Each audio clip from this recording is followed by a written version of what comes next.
Schmo with the pro, with the head coach of Legends Boxing Academy, Manny Robles, here for Wilder Fury 2. How we doing? We're doing great. Thank you. Thank you for having me.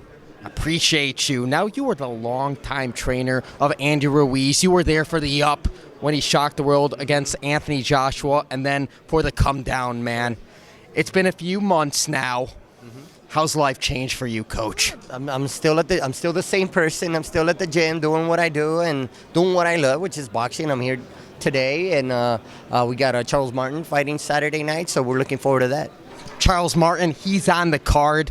How's he been looking in training camp? Been looking well. I mean, he's prepared. He's ready. We have a tough challenge in front of us with Gerald Washington, but I believe I like our chances.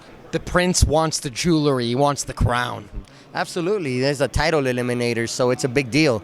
We're not looking past Gerald Washington, but hopefully if we get the win on Saturday, then we can look forward to bigger and better things and possibly get an opportunity to fight for the world title again. And when you have an athlete that's achieved gold, when he's got a belt, what's the message you got to tell that athlete to retain that gold and stay hungry for the next big challenge? To stay hungry, to not lose focus, there's always a light at the end of the tunnel, obviously, but when you reach that obstacle, when you reach that goal and become a world champion, it's harder to maintain.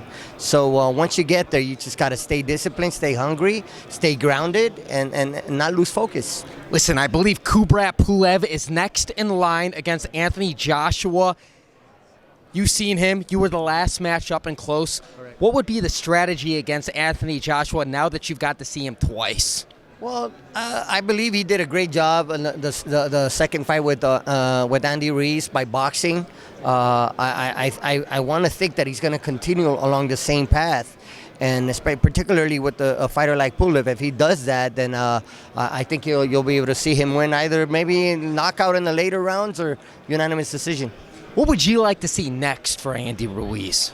Well, Andy's got to get it together. You know, you talked about focus, and he just got to regain that focus, regain that hunger wherever he trains, wherever he ends up. He's got to want it. I believe Andy has the capability to become a world champion once again, but he's just got to want it, plain and simple. When you look at the top of the heavyweight division, who are the top dogs? Who's 1 and 2? Is it Wilder and Fury? Wilder, Fury, and I'm a big fan. Look, outside of facing Anthony Joshua, I've always been a big fan of AJ. He's someone I admire, not only for the great athlete and the great boxer that he is, for the great human being. You know, he's an ambassador to the sport of boxing. He carries himself very well, and I honestly believe that he's at the top. You know, at the top with Deontay, with Fury, and Usyk.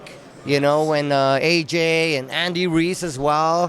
Why not? And so many others. You know, I mean, the heavyweight division today it's hot.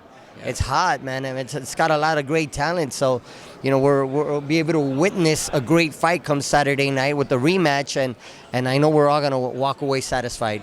And you're holding mitts for some heavy hitters. Who's got the hardest power that you've held mitts for? Man, it's hard to say. It's hard to say. You know, I actually work with different fighters at different weight classes, and you know, obviously heavyweights. But there's one fighter in particular that man, he's got so much power, which is Oscar Valdez. I don't work with them anymore, but I worked with them in the past, obviously, and he's just got that single knockout power and the speed. Speed equals power. So I would have to give it to Oscar. Final message for all the future boxers out there. What does it take? What's the medal? What's the inside of that human being to get to that championship level? Oh, man, I believe it's just staying focused and having a dream, having a goal. Everybody's got to have a goal in life. You know, you got to have vision, and you got to put yourself in that situation. You got to dream about it. You got to talk about it. You got to write it down on a piece of paper, and obviously going out there to get it, you know, and just being disciplined and not losing focus. The visualization is definitely a part of it. How many cups of coffee today, Coach? This is probably my third. Yeah, we can tell. He's the pro. I'm the Schmo, here for Wilder Fury. We're out.